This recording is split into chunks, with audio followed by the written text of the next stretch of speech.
دا نسی کېدی چې الله رب العزت تا ضایع کړي، تا دغسې پرېږدي. کوم نیک اعمال یو مسلمان بنده په دنیا کې د الله د رضا لپاره کوي، هغه په دوه قسمه باندې دي. یو هغه نیک اعمال دي کوم نفع او ګټه لازمه وي، صرف هغه ته رسیږي، او بعض هغه اعمال دي چې د هغه نفع او ګټه نورو خلکو ته هم رسیږي. او بیا په دې دواړو کې افضل اعمال او د زیات ګټې وال اعمال هغه دي چې د کومو اعمالو ګټه او نفع د الله رب العزت نور مخلوقاتو ته هم ورسیږي. دې خبره باندې رسول الله صلی الله علیه وسلم ډیر احادیث دلالت کوي، ډیر نصوص دا خبره بیانوي چې هر هغه عمل چې دغه نفع عام وي نور خلکو ته رسیږي، هغه اعمال بهتره دي، افضل دي، او د داسې اعمالو کولو یو مسلمان ته کوشش پکار ده. یو حدیث ده ابو داود شریف روایت کړی، حضرت ابو درداء رضی الله تعالی عنہ فرمایي چې رسول الله صلی الله علیه وسلم فرمایل فضل العالم علی العابد كفضل القمر على سائر الكواكب. دیو عالم فضیلت یو عابد باندې چې د عبادت ډیر کوي، د عالم فضیلت په دی عابد باندې داسې ده لکه څرنګه چې د شپنجۍ فضیلت په نورو ټولو ستورو باندې، ځکه چې د عالم د عمل چې کومه ګټه ده هغه هر مسلمان ته رسیږي، نورو انسانانو ته رسیږي، او د عابد عبادت د هغه ګټه صرف ده ته رسیږي.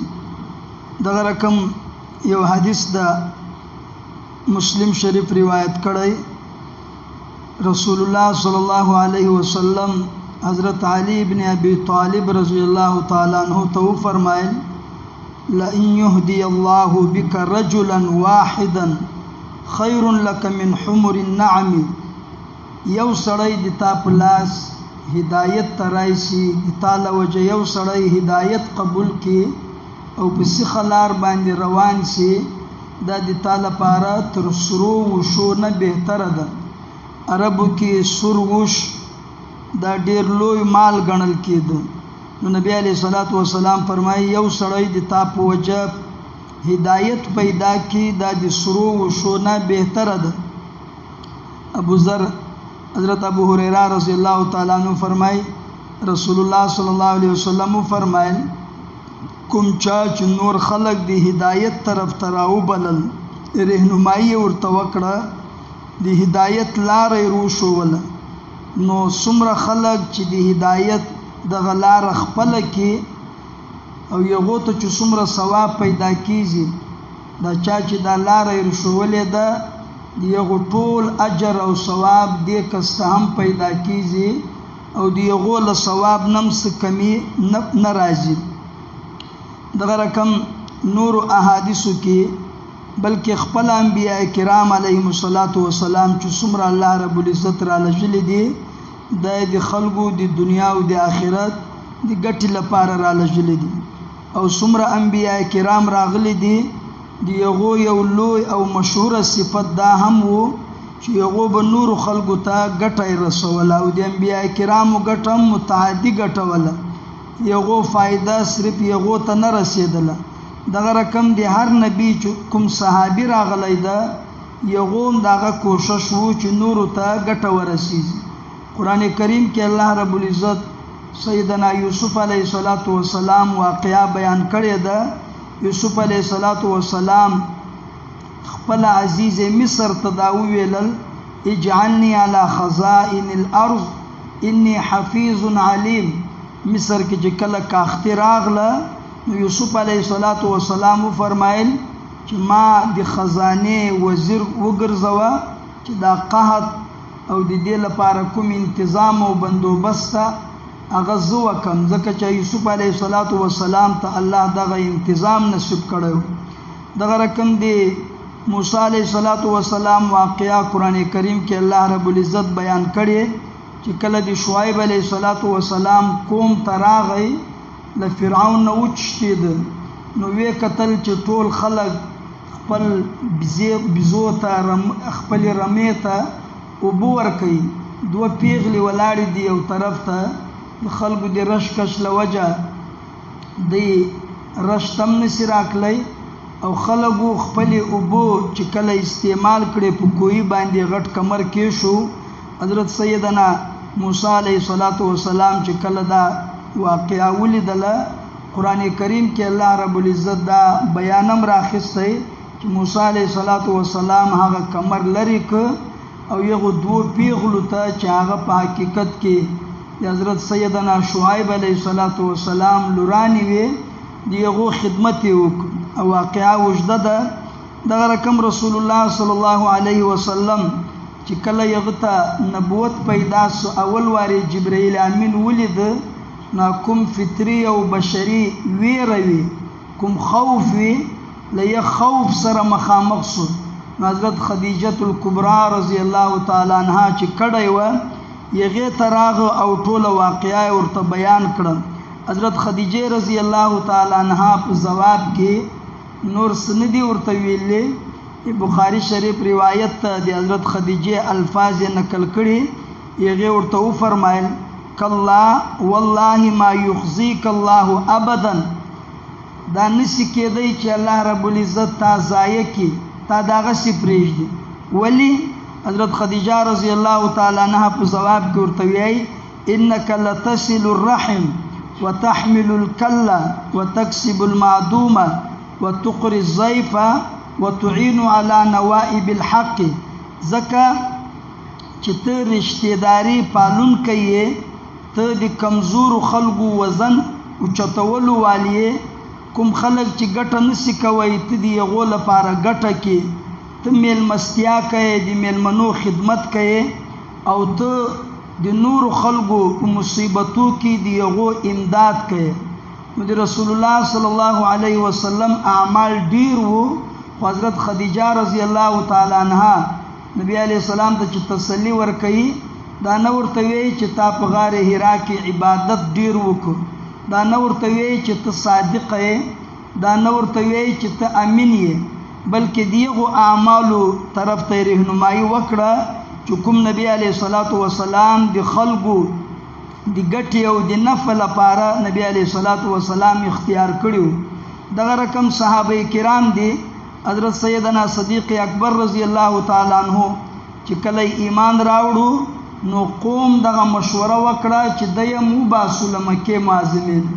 د په خلاف یې منصوبې جوړې کړې. الله رب العزت د ده د حمایت لپاره ابن دغنا مشرک ده، مکې یو سردار ده، کافر ده، هغه د ده په دفاع کې ودرېده او حضرت صدیق اکبر رضی الله تعالی عنہ ته وویلل چې د تا غوندې سړی نه مکه پرېښی سي او نه د تا غوندې کس څوک له مکې معظمې ایستلی سي.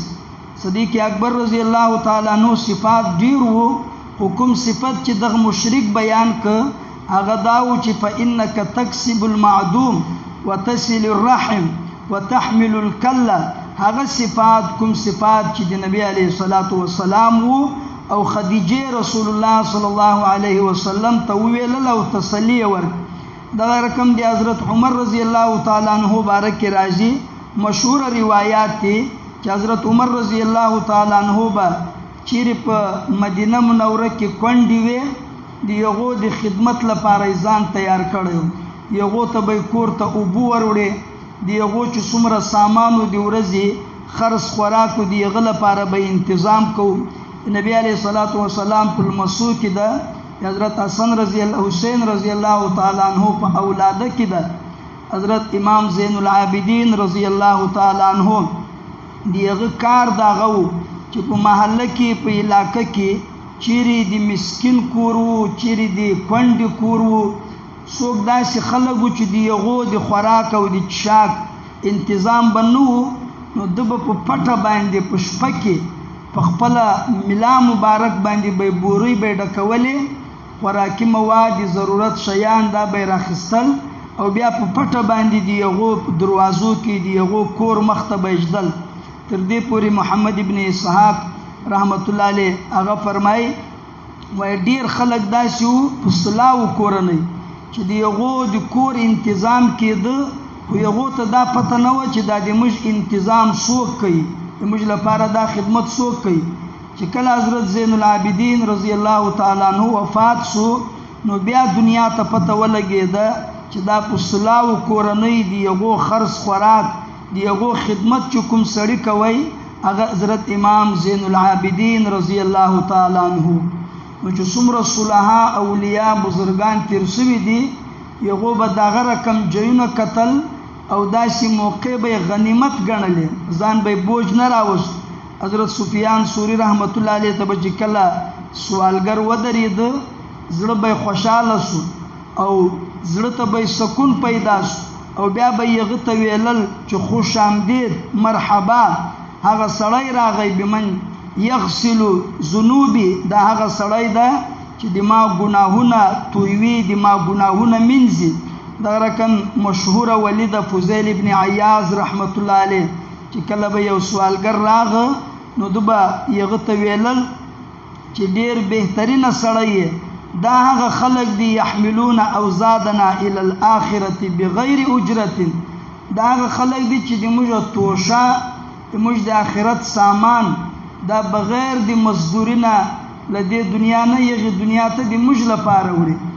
نو دغه خلکو چې کوم د ژوند مقصد وو هغه هم دا و چې د الله رب العزت دین خدمت وس. الله رب العزت قرآن کریم کې یو سورت نازله کړی والعصر ان الانسان لفی خسر الا الذين آمنوا وعملوا الصالحات وتواصوا بالحق وتواصوا بالصبر. الله رب العزت فرمایي چې د ټول دنیا ټول انسانان په خساره کې دي ما سوا دی یو انسانانو چې څلور کارونه وکړي. یو څلور کارو کې اول کار ایمان راوړل، دوم کار عمل صالح اختیارول، او دریم کار وتواصوا بالحق، یو بل ته د حق وینا وکړه، وصیت وکړه، نصیحت وکړه، او وتواصوا بالصبر او د صبر تاکید وکړه. نو بدی کې مفسرین فرمایي اول دوه هغه صفات دي چې په هغه باندې انسان تخپل ذاتی ګټه رسیږي، او آینده چې کوم دریم او څلورم صفت ته ليغنا نور خلق ته ګټه رسیږي. الله رب العزت په دې صورت کې قسم اخیستی چې تاسو نجات نشئ پیدا کوئ چې ترسو پورې دغه څلور کارونه نه کړي. نو څلور کارو کې دوه کارونه هغه دي چې په هغه کې د انسان ذاتی ګټه نه ده